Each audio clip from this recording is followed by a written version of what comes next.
You ever hear a remix so cold you forget the original even exists? Like, you'll be in the car, the DJ puts on the OG version, and you're low key mad, like, yo, where's the Joyner version?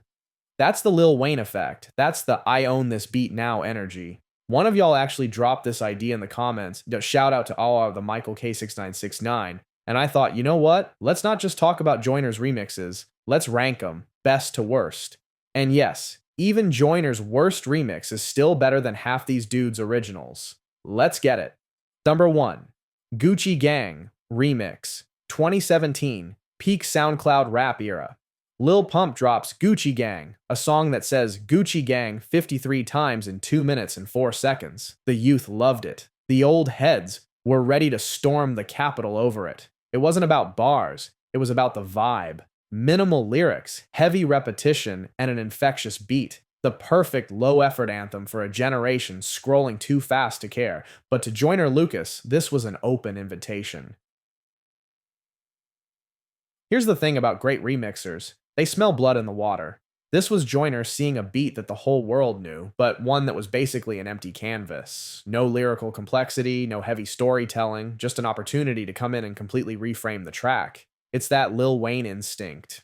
Oh, you're done with this beat. Cool, let me borrow it. And ruin your version for everyone else.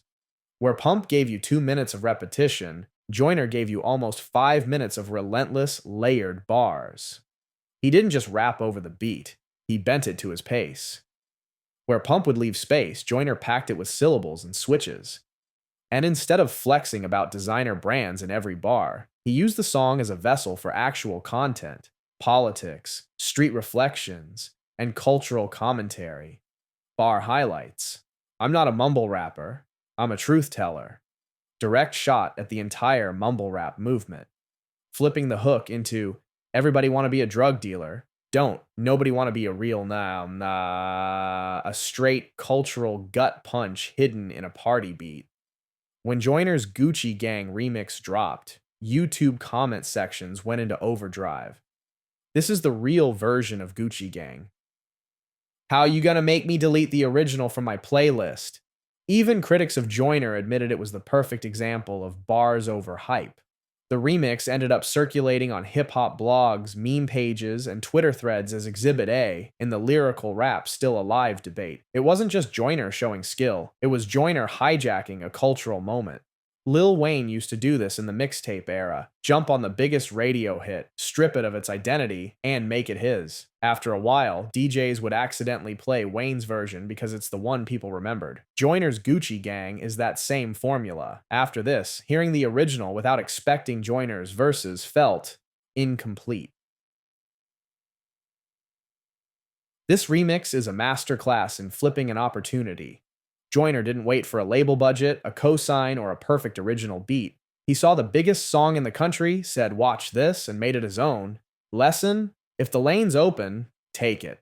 Even if someone else is already driving slow in it, pass them and make them regret parking there in the first place.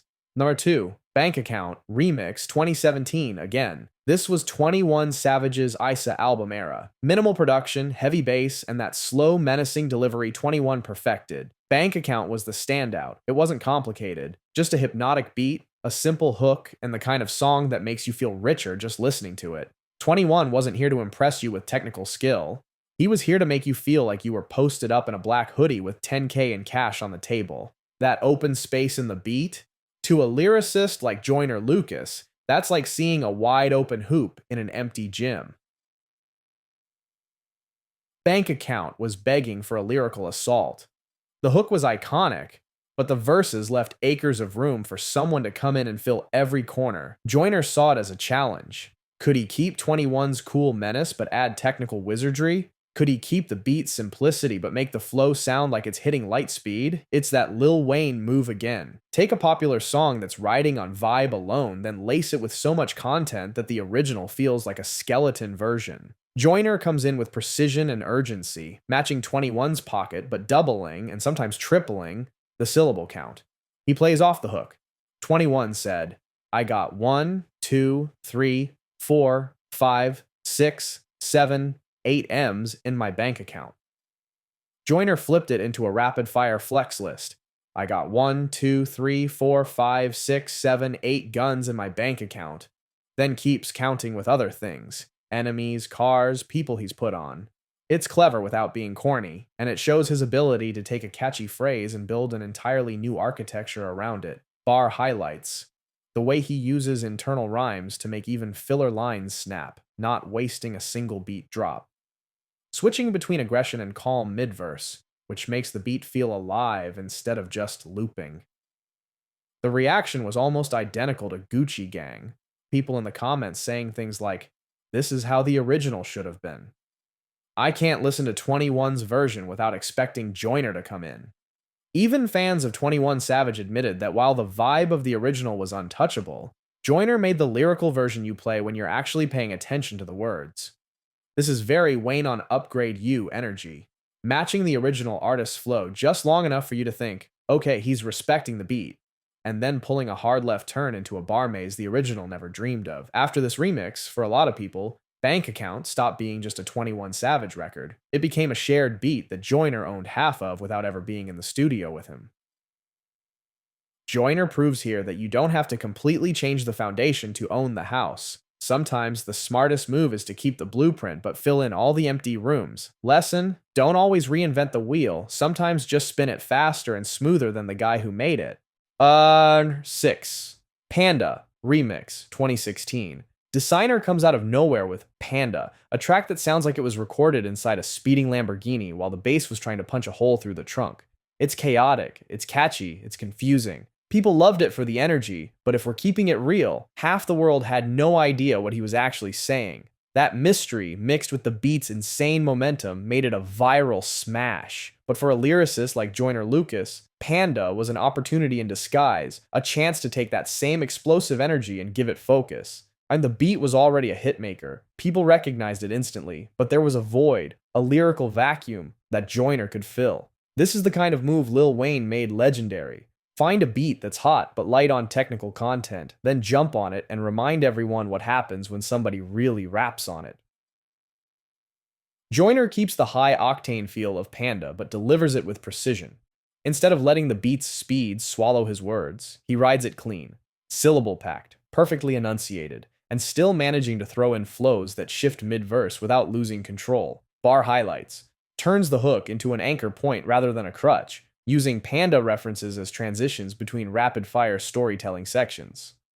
Injects a street narrative into a song that originally was more about vibes than plot. Joyner turns it into a cinematic scene. Come-ups, close calls, wins and losses. Plays with alliteration in a way that makes the beat feel even faster without crowding it. When Joyner's Panda remix dropped, the comments were full of people saying things like, "Finally, I can understand what's being said over this beat." Designer gave us a ride, Joyner gave us a movie. For fans who loved the sound of Panda but didn't connect with its substance, Joyner's remix became the go-to version. This is Wayne on walk it out type behavior, taking a playful, chaotic record and dropping heavyweight bars on it without killing the fun. It's the perfect balance between keeping the hype alive and raising the lyrical bar so high that the original feels like a warm-up. Joyner's Panda is proof that you can meet people where they are without dumbing yourself down. He didn't strip the beat of its original chaos, he just gave it structure. Lesson: you can adapt to the environment without losing your identity. In fact, sometimes that's how you take over the whole room. 7. Lucky You, Remix, 2018. Eminem is in the middle of his kamikaze comeback swing, trying to prove to the world and himself that he still has something to say. Lucky You drops with Joyner Lucas as the only featured rapper on the whole album. No pressure, right? The beat is dark and tense with that eerie choir sample and pounding drums. It's not a party record, it's a sparring session set to music. This one isn't technically a remix, but in spirit, Joyner treated it like one. Like he was a guest in someone's house, but still rearranging the furniture while they weren't looking. This was the biggest opportunity of his career up to that point.